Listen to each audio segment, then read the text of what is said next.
Throughout Ninjago there have been many different scenes. Some have been good and some have been bad, but today let's count down the top 10 most iconic scenes. Hey everyone, Hfmasters here, and today I'll be counting down the top 10 most iconic scenes.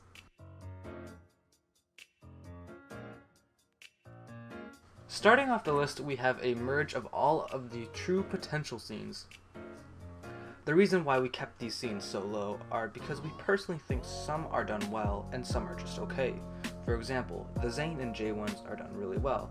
Not only are their true potentials awesome, but there are some high stakes involved with them. The Cold true potential is okay, however, while he does save his dad, the Serpentines still get away with the Fang Blades. And his true potential isn't really as cool as the previous twos.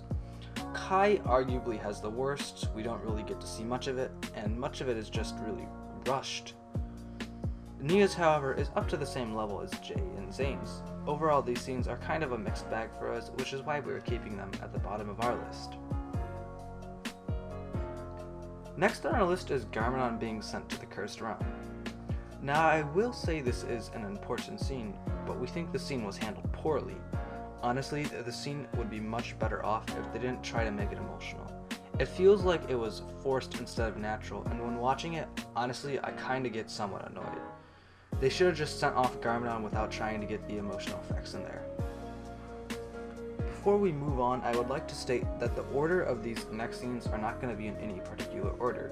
They're just going to go from ones I thought of last to first, excluding number 1. It was simply just too hard for me to rank these, as all of these are very good in their own respects. Next up, we have Moro's death. Funnily enough, for some reason the scene just slipped completely past both my brother and I. Perhaps because it was so short, but nonetheless it was effective. After Moro's plan was sabotaged by mostly Nia, we saw him trying to save himself until he was grabbed and pulled into the water by the Preeminent. Surprisingly, when Master Wu tried to save him, instead Moro gave him the Realm Crystal and let himself perish. The scene was especially interesting, as we had never really seen a villain turn good, and it really developed Moro as a character as well. It was a different ending, but it was a welcome change, and in fact it became one of the more iconic ones. Moving along, we have the fight for control of the Oni Titan between Skylar and Garmadon. This whole segment has such a drastic shift to the story. First off, it's very interesting seeing a battle for control of the Oni Titan, but it's more interesting to see what it leads to. The segment not only leads to a very intense situation with the Resistance, and of course the threat on Skylar's life, but it also leads to chaos in the city, and the death of Harumi. The fact that this isn't a finale also really helps this, as it creates a much more intense finish to the season. Overall, this is a really good moment, and could probably contend as one of the best scenes from an episode that isn't a finale. Next up, we have another scene from an episode that isn't a finale of a season. This is the Temple of Light scene. Personally, I remember watching this and thinking, wow, that was such an amazing scene. Not to mention that this was the scene that finished up the episode. It's a very intense situation, as the ninja don't have much time to complete their task, and when they do, the effects are awesome. Not only was it cool to see the ninja change, but the best part was actually the following fight scene. For the first time, the ninja could defeat the Stone Army warriors, but the standout of it all was Lloyd using his power and just absolutely wrecking the Stone Army.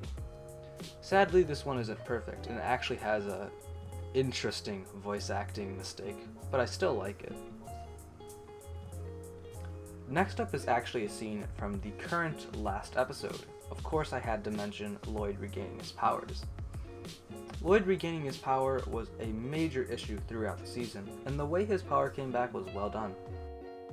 Once Lloyd defeats Garmadon, instead of something lame like Lloyd's eyes just turning green and he's got his powers back, we actually get a whole sequence of events. First off, his eyes actually do turn green, but brighter than normal. Then Lloyd not only gets surrounded by green, but he actually gets lifted up, almost like the power is possessing him. It's a very nice way to give him his powers back. It really gives the scene more of a purpose instead of just kind of being there like, look, Lloyd's power's back.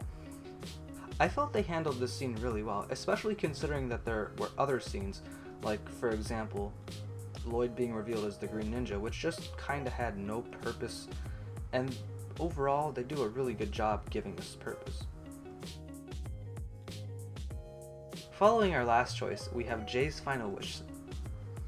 Now while I may not necessarily like the effects this scene has, I'm not going to sit here and act like it wasn't a good scene. The scene is very enjoyable because first off, it basically recaps all the important events that happened between Jay and Nia, but more importantly finishes off the love story between them. It's honestly a very simple ending compared to the other scenes, yet it's very effective and actually gets a very strong point across. Next on our list is actually the oldest scene on this list. The awakening of the Great Devourer was a very, very scary moment. First off, it was already bad enough seeing the Serpentine win, but things got way more intense when the city of Ouroboros was falling apart, revealing a giant snake. And of course, they had to show off the snake in the most over-top way with a storm and lightning reveal.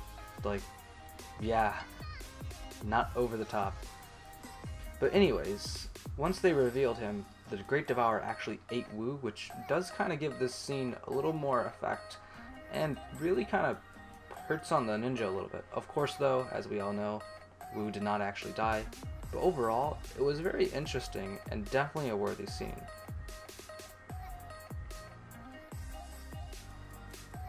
I'm sure none of you are surprised to see the final battle between Lloyd and the Overlord on the list. I mean, I would argue that to this day we have not seen another fight between two that was as intense or as epic as this one. Not only that, but the stakes were extremely high with all of the Ninjago on the line. Probably the best part of this fight, in my opinion, was the final part when the Overlord ate Lloyd, but then Lloyd destroyed the Overlord. Sadly, I do have one problem with this fight. The delivery of the line, "I am the ultimate Spinjitzu master," is just so awful. Like, it honestly sounds just completely out of place. Of course though, that can be easily forgiven as they follow up with an epic fight. At number 1, we have the first scene with the legend himself. I'm talking about none other than the Dareth Mojo Dojo scene. Nah, but actually for real, our number 1 scene is Zanes Death from Season 3. This scene is definitely one of the most serious scenes of all of Ninjago. They do a really good job handling the sacrifice as well as showing off some of his memories he had with the ninja. Of course, the effects of the scene were shortened as they confirmed Zane would be alive at the end of the season.